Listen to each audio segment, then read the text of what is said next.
Yo, what it do? This boy Binky. I'm back for another video. Today I'll show you how to find or delete friend on Snapchat. The first thing, go to your profile.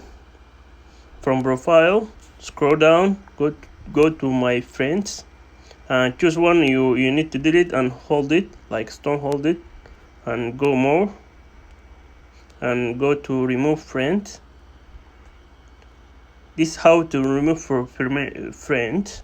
If you need to get him back, go to shares and click storm. You see, this is a storm. You can add it to your friend. Edit. If you cannot find the who deleted, go to plus in the right top, hit and search for it. Storm. You see, it pop up and you add it. And this video for today, I hope that helpful for you, and don't forget to subscribe to my channel to see new stuff, and see you next time guys. Bye bye.